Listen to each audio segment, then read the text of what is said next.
Grieving awake with joy, grieving awake with joy, grieving awake with joy.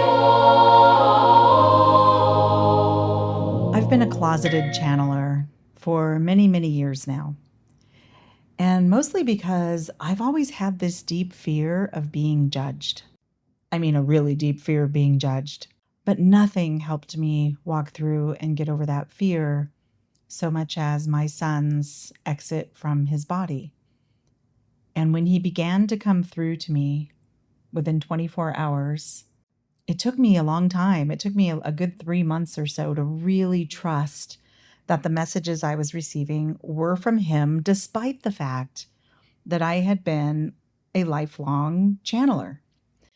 And it's hard to call yourself a channel when you just are it. And I'm sharing this with you because this might resonate and this might be true for you as well. That when you are that thing and it's such a natural part of your beingness to be intuitively guided and connected and to feel those little nudges or hear those little whispers of guidance where you just know that it's not coming from your everyday normal lived frequency of consciousness. And so when I took to my journals after Weston passed, I did nothing but write. And I was so opened, so open. And so I want to read you something I wrote, a conversation that I had between me and the Magdalene frequency, which is a consciousness I've been channeling for a very long time. And so I want to share this message that came through that I wrote because it's so beautiful and I think it will definitely resonate with you. So I wrote, "Dearest Creator, lead me from the unreal to the real. Lead me from darkness into light. Lead me from death to immortality. Om, peace, peace, peace." This beautiful prayer is from Sanskrit and it's called the Pavamana Mantra. And I wrote it down because I loved it. And then this is what I wrote. I feel like I've been abandoning myself in my grief. Before I can become the channel to open and meet and write the book, my ego has got to get out of the way. I am facing the wrath of Mary. The fear of death is the love of the body. When I face it with love, the kicking noise of my ego, and stay with loving awareness, I stay with my grief, and I refuse to abandon my own heart, making this, then, what is sacred. Beloved one, the sacred is wherever you are, and you meet it with your heart, with love, with acceptance, with grace. You release the fear and the clenched fist. There is a deep fear in you because you do not trust yourself. You do not trust your own experiences that come from within you, which is why you want to talk about everything. You're seeking validation. It does not come from a heart of sharing to help the other to see, but asking, do you see what I see? Am I right? Do you approve of me? Darling, you must trust your own experiences of the mysterious. Doubt is the door the devil enters most, because doubt seeks the external, and there is plenty of masks the devil can wear to distract you from ever facing your doubt. What is doubt? The ego questioning experiences that it did not create. The ego only exists through your grasping and your resisting, wanting and not wanting. It is never satisfied. And when your awareness turns toward what the ego doesn't want to experience, death, contact with the mysteries of grief, it thrashes about to keep you on edge. How do you tame a wild horse? Not by force. That will only make it more violent. You tame it through love, through patience, kindness, compassion. And my love, your ego is no different. It is an addicted wild horse forced into a pen, the pen of grief, a pen there is no way out of. And when the horse is calm, when the horse has been trained in this new arena, then and only then can it be free to be ridden, not to run free on its own, but to be ridden, to be of service to your heart and to your soul, to have its wild, free majesty never tamed, but loved into serving the soul. For then you shall find the power, the peace, and the purpose you know is beyond the pen.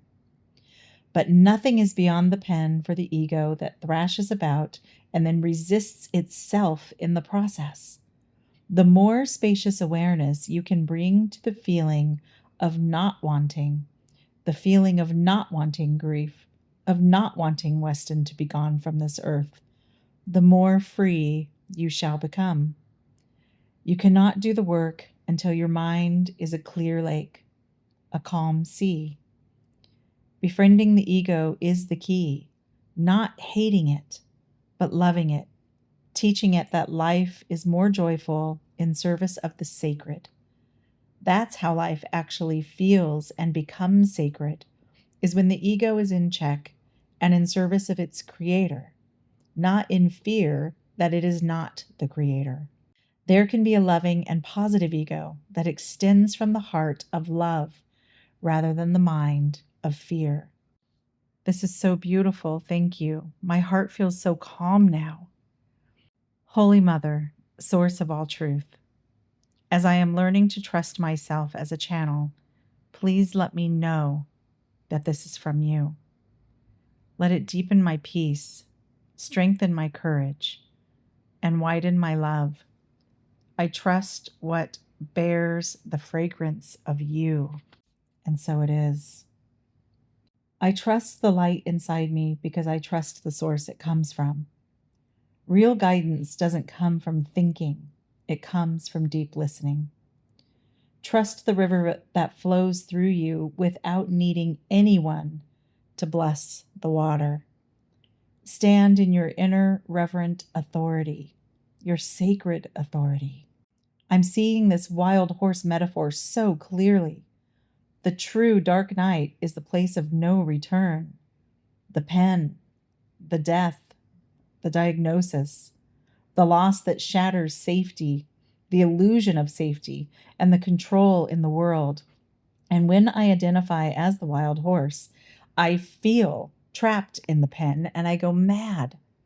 This is how I suffer. But when I witness the pain, feel the helplessness, the feeling of feeling trapped and frightened, then there's a chance I can befriend my fear. I can no longer run. I can no longer numb. I can no longer fake it. I can no longer force life to be anything other than it really is right now. I can thrash and bleed and scream, or I can surrender to the greater love that has always held me, even here. Because I am that love.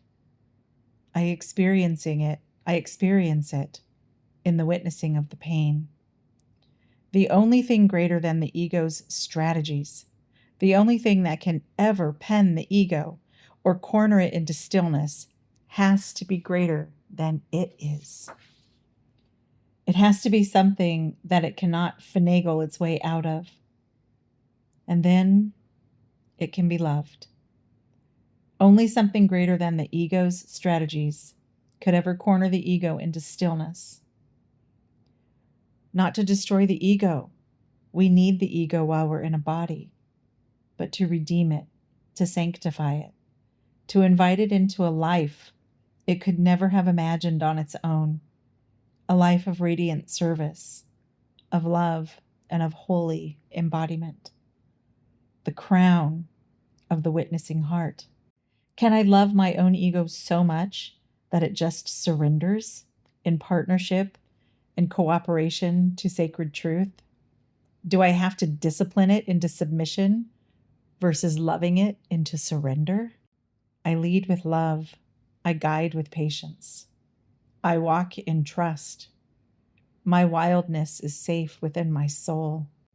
And then Weston dropped in and he said, Mom, you are now shifting your mindset to love. Home is where feelings live.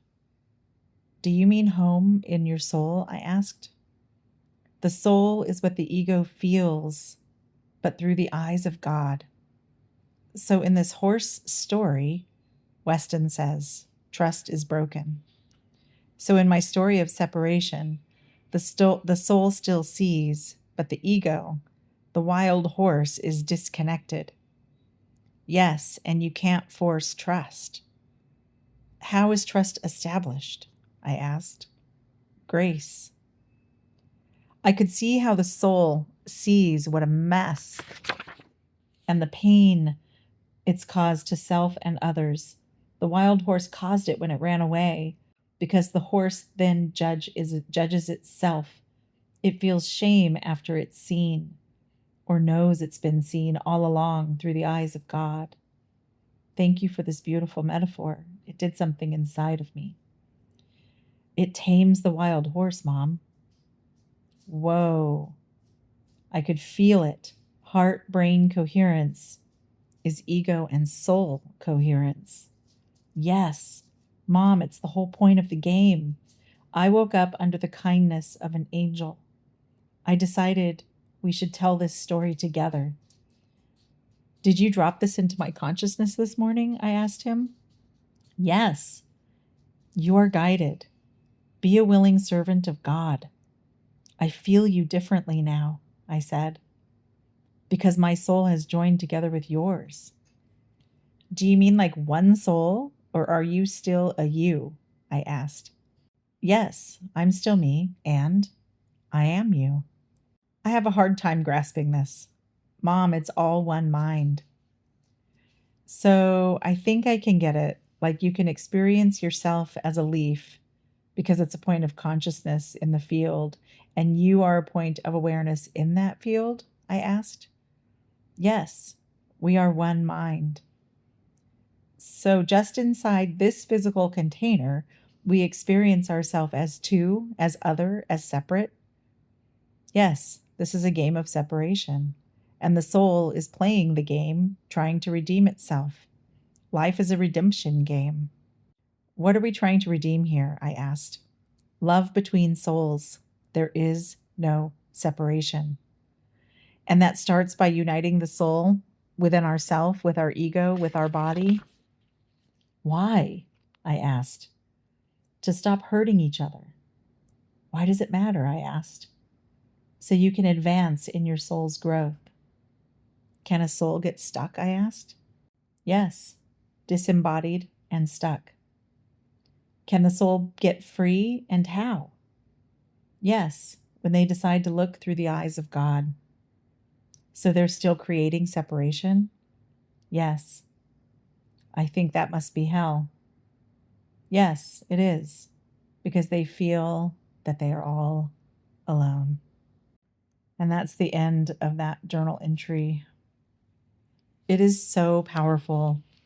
And when I mentioned the wrath of Mary Magdalene, what I was talking about is in the book of Mary Magdalene, she lists the 7 wraths of the soul, or the 7 layers that the soul goes through, that the soul must overcome. And they're really like the 7 ways we tame that wild horse within us.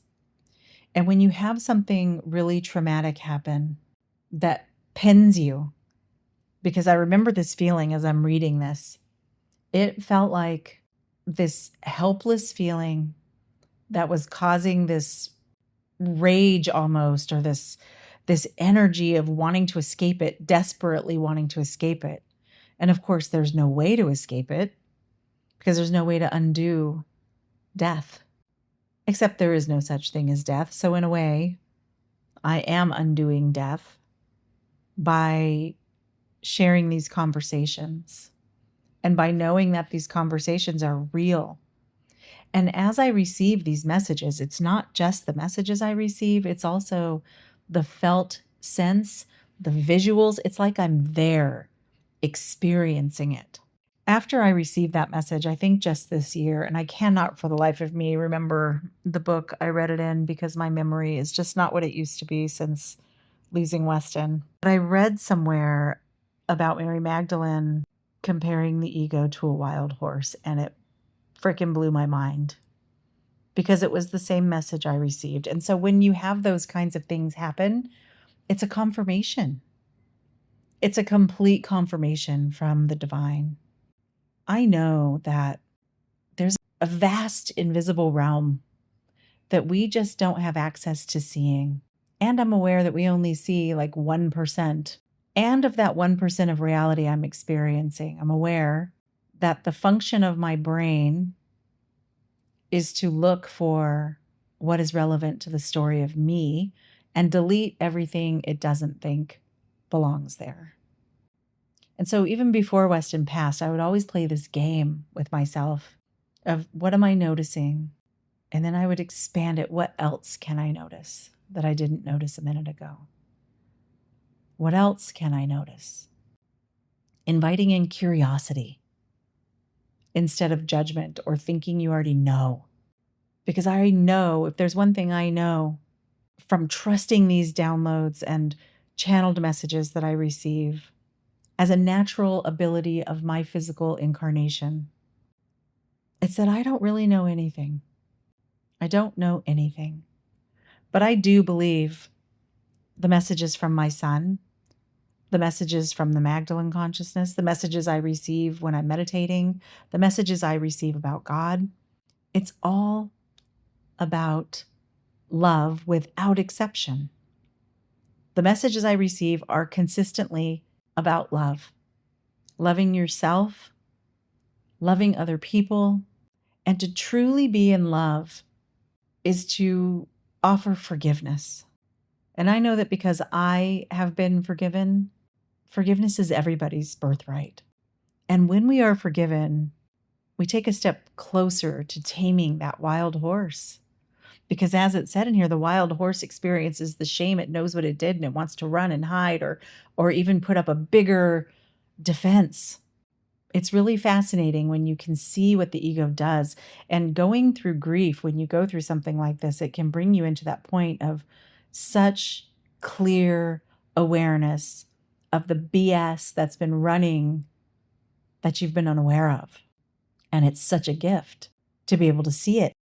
I realized immediately, one of the first things I realized and have walked through is how much I would lie about stupid things, the stupidest things that my inclination would be to lie.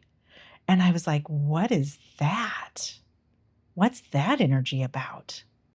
And then it doesn't even matter what it's about or where it originated or why I started doing it or when I started doing it. That just takes you on a whole new quest. And the quest is simply to stop doing it. And so I didn't seek the why or the how or when did I first start doing it. None of that matters. The point is that it's bubbling up right now in my consciousness. I'm noticing it. I'm feeling the energy of it. What choice am I going to make in this moment?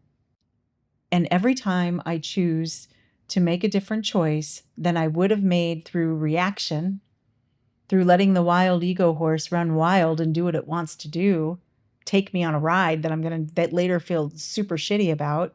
It's like easing up and erasing those experiences that we cause ourselves to judge ourselves, which creates unforgiveness.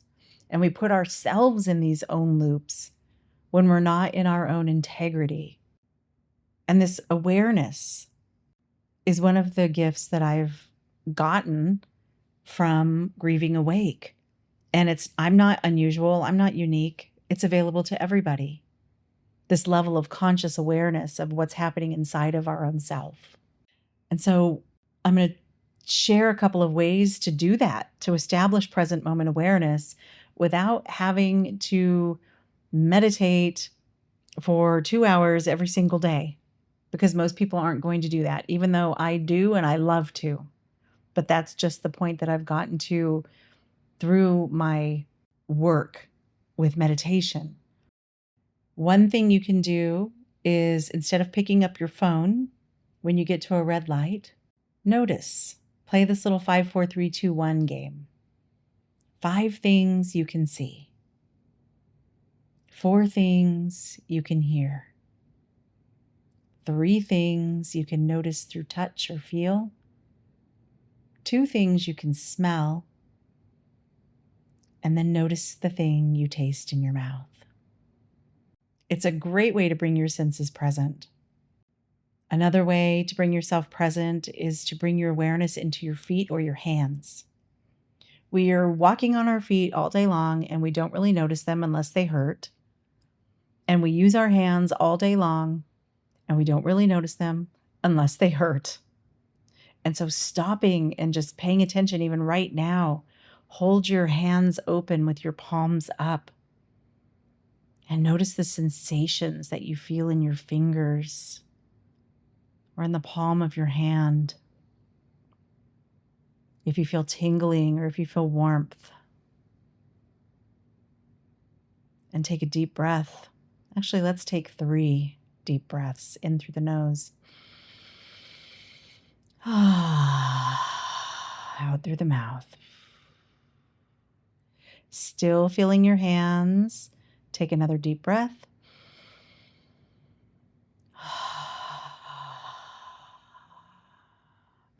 And now let's feel our breath on our hands. Let's take a breath in through the nose. Breathe into your palms. Notice what you're noticing. And then ask what else you can notice that you weren't noticing before.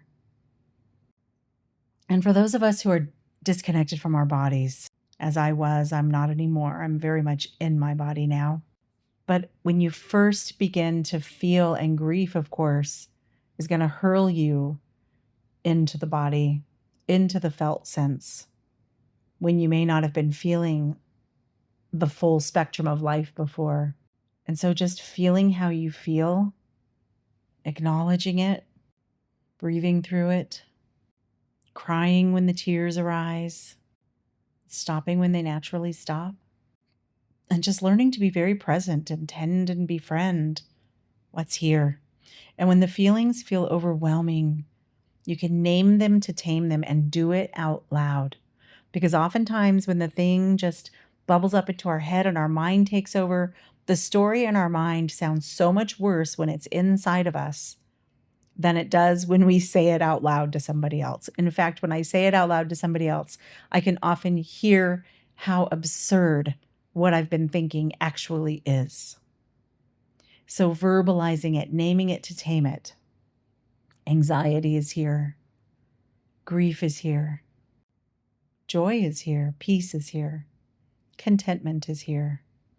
It's important to notice the pleasant sensations inside of ourselves as well.